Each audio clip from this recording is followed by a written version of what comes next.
Here I am. Hi. How are you folks? Okay, so today in Shanny's dojo, my students, we are going into what a parasocial relationship is.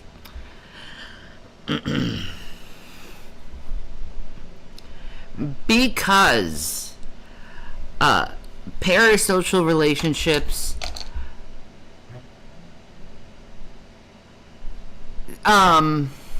they can be good when someone's nice, but when they're bad, it's really, really bad, and it could destroy your life. So we're gonna look here what the meaning of parasocial relationship is. Parasocial relationships are one-sided relationships where one person extends emotional energy, interest, and time. The other party, the persona, is completely unaware of the other's existence. So basically, you're a fan of someone, and they don't know who you are, but you try to enter their life and know everything about their life. So what are the examples of parasocial behavior? Like in-person relationships, parasocial relationships start when someone meets and gets acquainted with a media persona. This initial parasocial interaction might involve seeing the individual on the TV show or movie, following them on social media, or even interacting with them online or in real life. Now, are parasocial relationships healthy? Is it okay to follow your favorite celebrity? Parasocial relationships can be problematic if they interfere with take the place of real life relationships. For example, research has found that they can contribute to anxiety, loneliness, and social isolation, especially if they involve social media. I have all of that from social media. I have all of that. Like anxiety, I can't stand a doorbell or the knocking of the door. It causes so much anxiety, I feel like I'm going to have a heart attack. It freaks me out now. And there's nothing I can do about it. But it is what it is. When it comes to isolation, I am certainly very isolated. I don't talk to a lot of people, and I do that on purpose because social media can be very tough for people's mental health, especially when it's very negative. So we're going to get into this video, learn what parasocial relationships are. Oh, Phoebe Bridgers isn't going to be your best friend someday. This is what's wrong with parasocial relationships. Parasocial relationships are unhealthy. I don't give a This is my best friend. If you know a lot about a stranger, it gives you the illusion that they know a lot about you as well. So for instance, if you learn a lot about someone through following them on TikTok or watching... Yes. There is that. Like, so many people think they know me, and it's like, you are not in my life. I don't know who you are, and you're slighting me over something that happened months ago. Please seek help. Like, go to therapy, take a break from the internet. You're getting too personally involved in someone's life, and it's wrong because it messes people up. Watching them on TV, you start to feel like you almost have a friendship with them. A parasocial relationship is a relationship that's illusory. It's something we can have with fictional characters, with celebrities, even with people on social media that we've never met but follow, who might be influencers and that sort of thing. We can even have it with a puppet like Kermit the Frog. Anyone that we have a one-sided relationship that's mediated, the other side of the relationship really is not returning our emotions or our knowledge of the relationship. Yes.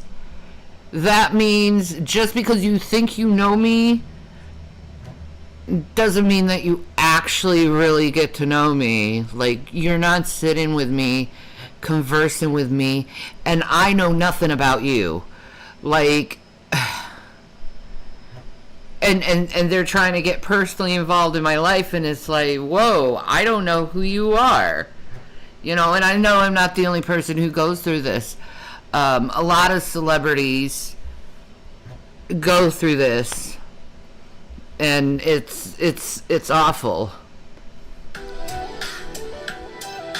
It's just a continuation of from ancient times when we would form relationships with each other. If you think back to way before the thousands of years when we didn't have any sort of media, it makes a lot of sense. Everyone we came across, we could form a social relationship with. And so now we have this ability to see people in a mediated setting, but our brains haven't evolved to the point where we can differentiate between the fact that this is mediated and this is not. So it's a very natural thing for us to do. We've had... Exactly. People really need to, like, take a break. Think if it was you and you're being hounded by hundreds, maybe thousands of people over an issue that you already solved, but they don't know it because they don't know you.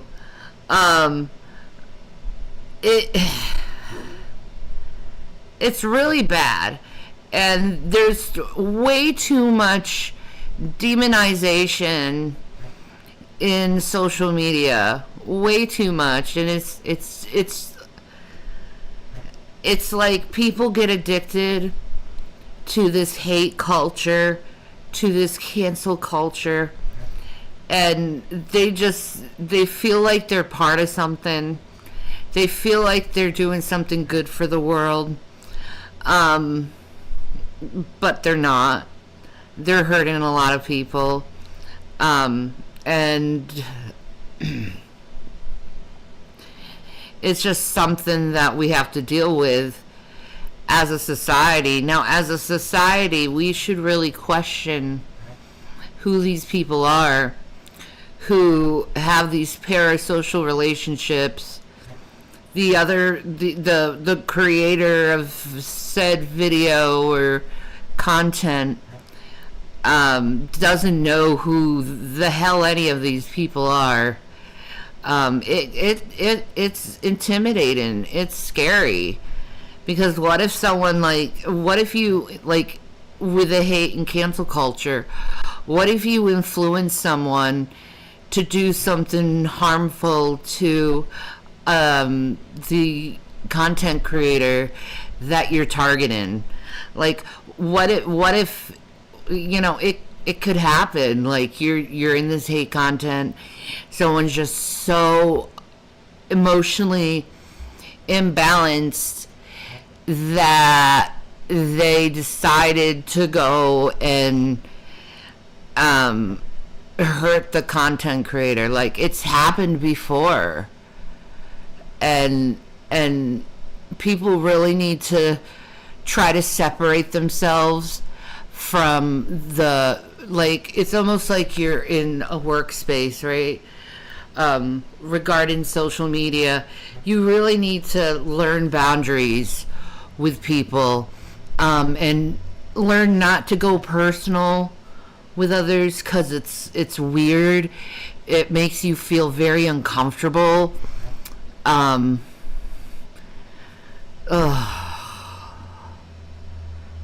They also make stuff up or put conjecture out there or whataboutisms.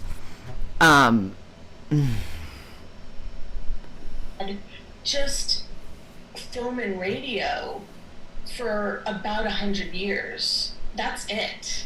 It's been popular mass media for such a short period of time compared to the rest of the time we've been on this earth.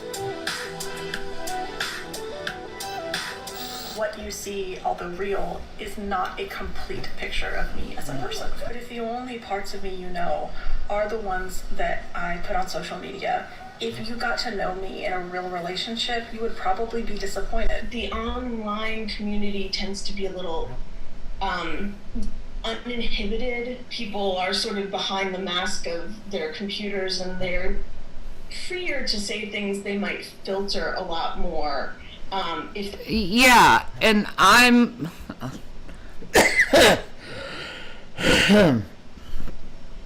saying, as a content creator,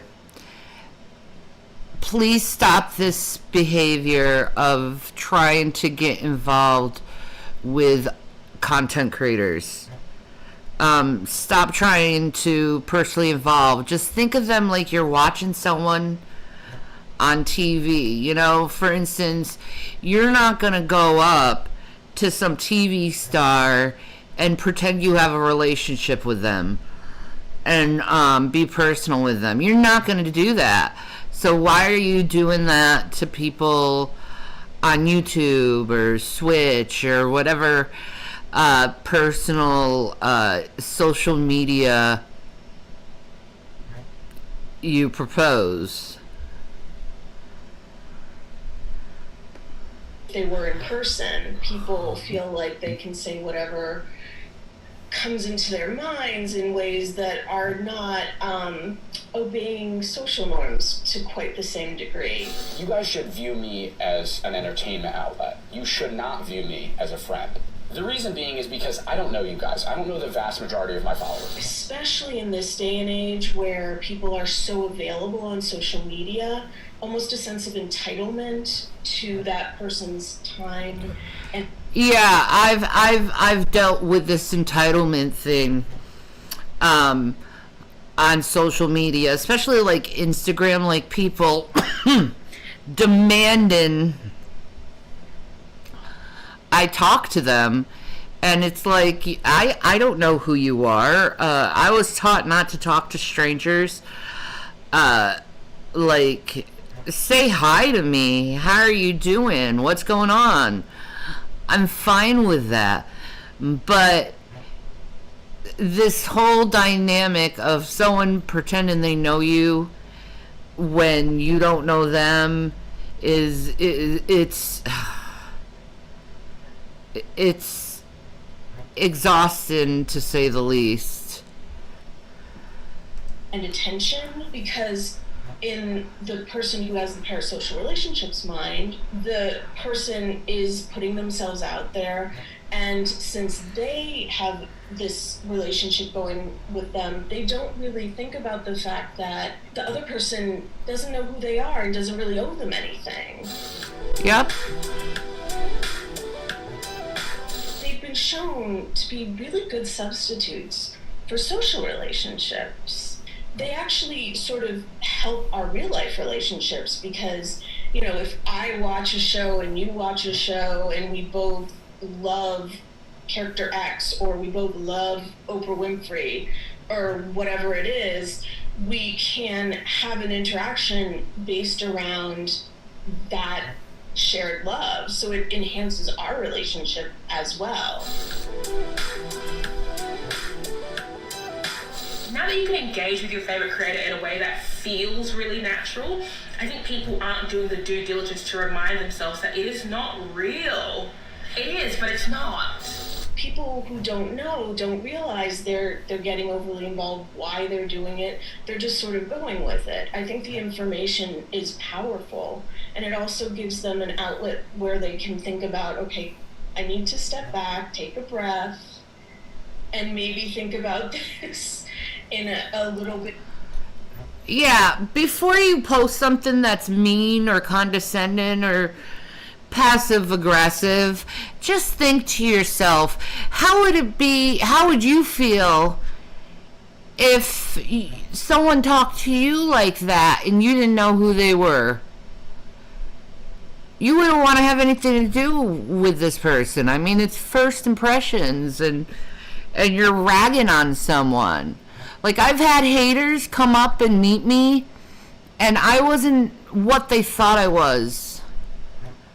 And they realized what kind of person I am. I'm not what you invent in your head. I mean, she's right. It's not real, but yeah, it's real. It's just, learn your boundaries with content creators. Bit more. And let me say, the worst of these people they're talking about with these parasocial relationships are reaction channels. They do so much damage to people. So much damage mentally, sometimes physically, sometimes financially. They hurt them. So it's not right. More of a reasonable way. Do I know this person? Do I need to care about this to the same degree? Are there other things going on in my life that maybe I should invest more time in instead? We need to be informed about why we're so passionate, and then maybe take a deep breath and reevaluate where we're putting our energy in life.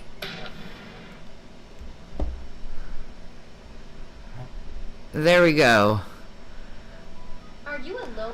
That was what parasocial relationships are. You need to know your boundaries with content creators. You don't own them. They certainly don't owe you anything. And it's good to take a step back and reevaluate what you've been doing, how you've been reacting toward another person.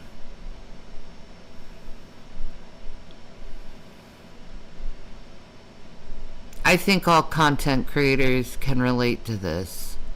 Some people get way too riled up and then try to impede in someone's personal life by either calling the cops or CPS, any authority.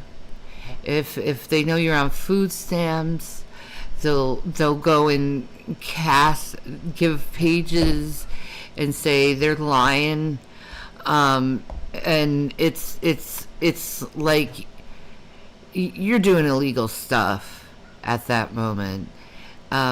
You're impeding in someone's personal privacy, and you don't know this person at all. Yeah, you got mad at their video. Big deal. It doesn't mean they deserve your wrath, your words, your condescension. Because if you're mad at me for the things I say, it was never directed to you, but you're going to be mad about it, and you can't, and you try to reflect that energy onto the content creator. And there comes a point where it's like, nah, I don't need to take all this negative energy. I can do this on my own. And I've been doing it. I've been very isolated. I have no problem with isolation. I have no problem with not wanting to have to do with any people. 'Cause it just feels like stress when I'm around someone, and it's like I just want to be alone. Anyway, peace and Maranatha, folks. Be kind. Do something nice for someone else. Love your neighbor as yourself. And just realize that just because you're mad at someone over one thing over the internet doesn't mean that you have to go forever trying to hurt this person. Watermelon agrees. So, peace, Maranatha, people. Love you guys.